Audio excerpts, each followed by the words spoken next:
बिस्मिल्लाहिर्रहमानिर्रहीम अस्सलामुअलैकुम। Chapter number 17 का question number 47। Calculate chi square from the following contingency table of attributes and test for independence at alpha which is equal to 0.01।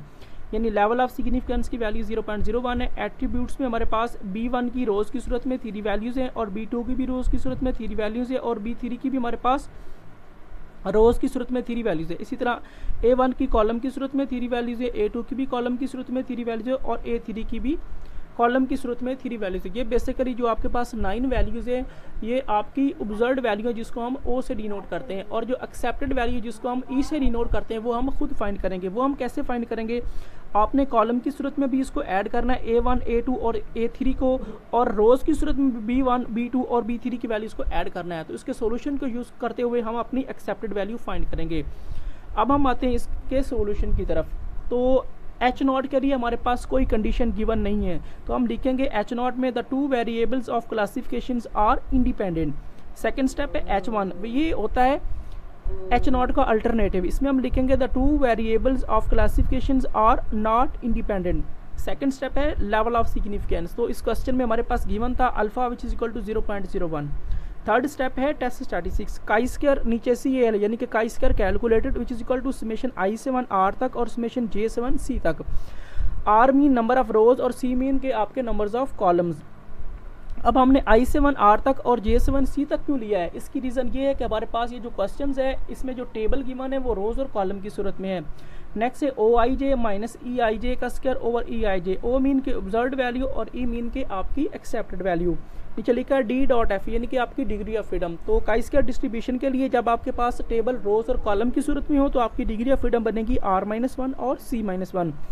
Fourth step है calculation.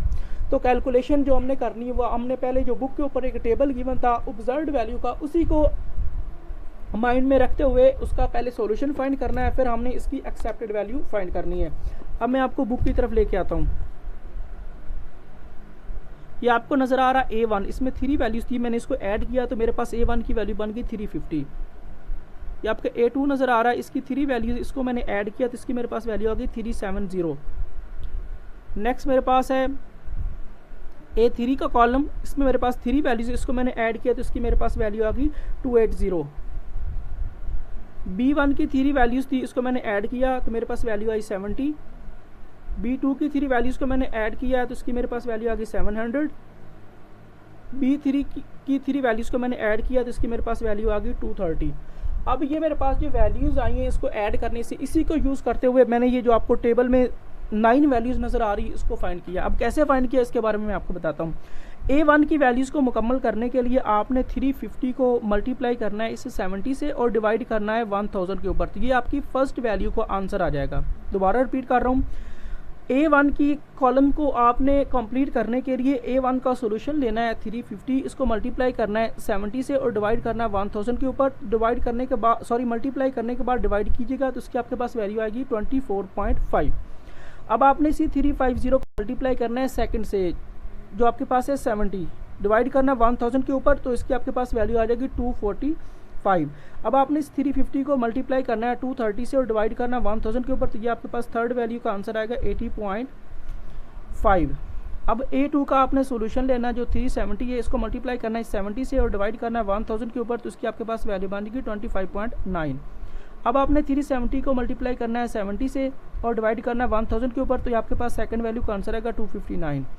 अब आपने 370 को multiply करना है 230 से और डिवाइड करना है 1000 के ऊपर, तो ये आपके पास थर्ड वैल्यू का आंसर आएगा 85.1। अब A3 का आपने सॉल्यूशन लेना है 280, इसको मल्टीप्लाई पहले फर्स्ट वैल्यूज करना है 70 से और डिवाइड करना है 1000 के ऊपर, तो इसकी आपके पास वैल्यू आएगी 19.6। अब 280 को आपने मल्टीप्लाई करना है 70 से और डिवाइड करना है 1000 के ऊपर, तो इसकी आपके पास वैल्यू बनेगी 196। अब 280 मल्टीप्लाई बाई 230 डिवाइडेड बाई 1000, तो इसकी आपके पास वैल्यू आ गई 64.4। तो हमने इस तरह अपनी जो एक्सेप्टेड वैल्यू है उसको फाइंड किया। मैं दोबारा रिपीट कर रहा हूँ, आपने फर्स्ट स्टेप को लेना है, बारी बारी इससे मल्टीप्लाई करना है, उसके ऊपर डिवाइड करना है। फिर A2 के आपके सॉल्यूशन में आपने 370 को लेना है, इसको बारी बारी मल्टीप्लाई करना है और डिवाइड 1000 के ऊपर करना है। फिर इसी तरह आपने 280 को लेना है, बारी बारी इसके साथ मल्टीप्लाई करना है और डिवाइड करना है 1000 के ऊपर। अब हम आते हैं अपने टेबल की तरफ जिसमें हमने ऑब्जर्व्ड और एक्सेप्टेड वैल्यू को लिखना है। तो आपने इसको कैसे लिखना है इसके बारे में आपको बताता हूँ।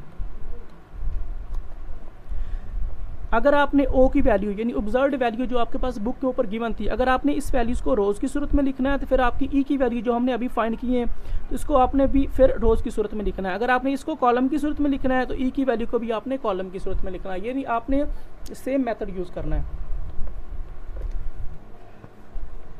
अब मैंने इस वैल्यूज़ को कॉलम की सूरत में लिखा हुआ है, आपके पास अपनी मर्ज़ी है कि आपने उसको रोज़ की सूरत में लिखना है या कॉलम की सूरत। कॉलम की में मेरे पास A1 की 3 वैल्यूज़ है 44, 265 और 41, तो मैंने इसको तरतीब के साथ 3 वैल्यूज़ को लिख दिया है। अब मेरे पास A2 की वैल्यू है 22, 257 और 91, तो मैंने इसको तरतीब के साथ लिखा है। A3 में मेरे पास वैल्यू है 4, 178 और 98, तो मैंने इसको तरतीब के साथ लिख दिया है। तो ये मैंने कॉलम की सूरत में लिखा है। अब मैं ई की वैल्यूज़ को भी कॉलम की सूरत में लिखूँगा। अब हम आते हैं अपने सॉल्यूशन की तरफ। यहाँ पे गौर कीजिएगा, ये मेरे पास A1 का कॉलम में वैल्यूज़ हैं 3, 24.5, 245, 80.5, तो मैंने इसको यहाँ पे लिख दिया है। आपको नज़र आ रही है 3 वैल्यूज लिख दी हैं। अब नेक्स्ट मेरे पास कॉलम A2 का, इसमें मेरे पास 3 वैल्यूज़ थी 25.9, 259 और 85.1, तो ये मैंने इसको तरतीब के साथ 3 वैल्यूज़ को यहाँ तक लिख दिया। और नेक्स्ट कॉलम में मेरे पास 3 वैल्यूज़ थी 19.6, 196 और 64.4, तो मैंने इसको तरतीब के साथ नीचे लिख दिया। तो इस तरह हमने अपनी ऑब्जर्व्ड और एक्सेप्टेड वैल्यू फाइंड करनी है। बाकी काम कैलकुलेशन का है वो तो बहुत आसान है।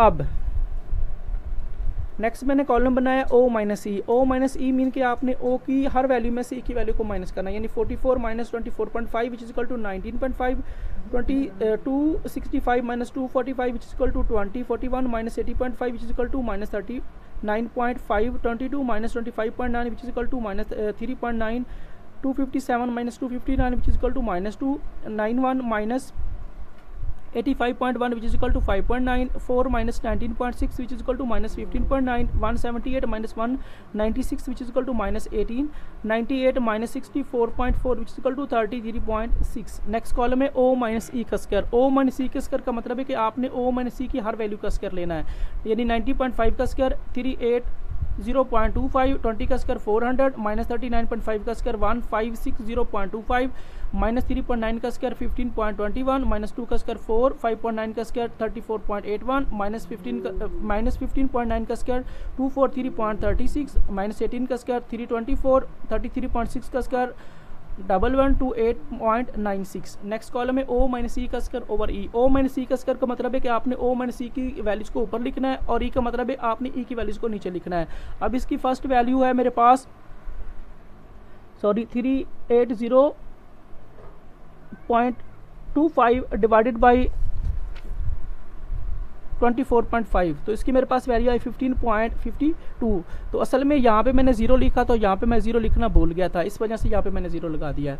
अब 400 divided by 245 which is equal to 1.63। अब ये मेरे पास थर्ड वैल्यू, इधर से भी थर्ड वैल्यू, तो इसकी मेरे पास वैल्यू 19.38, इधर से 15.21 और 25.9 which is equal to 0.59। 4 divided by 259 which is equal to 0.02, 34.81 divided by 85.1 which is equal to 0.41, 243.36 divided by 19.6 which is equal to 12.42, 324 divided by 196 which is equal to 1.65, 1128.96 divided by 64.4 which is equal to 17.53।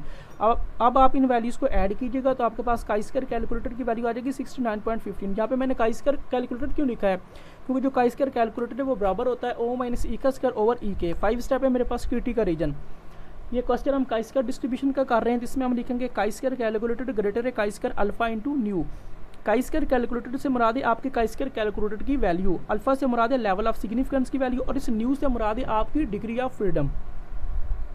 Chi square calculator को आपने same वैसे का वैसे लिखना है, greater का sign chi square alpha, alpha से मुराद है लेवल ऑफ सिग्निफिकेंस जो हमारे पास गिवन था 0.01। न्यू से मुराद है आपकी डिग्री ऑफ फ्रीडम।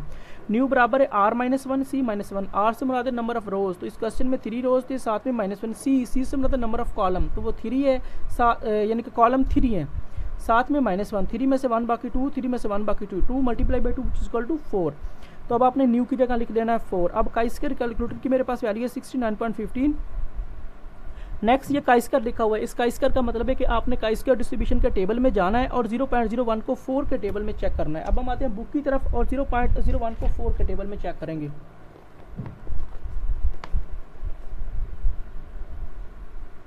ये हमारे पास 0.01 और ये लिखा हुआ है 4, यानी इसकी 4 वैल्यू जो मेरे पास है 13.28, तो मैंने इसकी वैल्यू लिख दी है 13.28।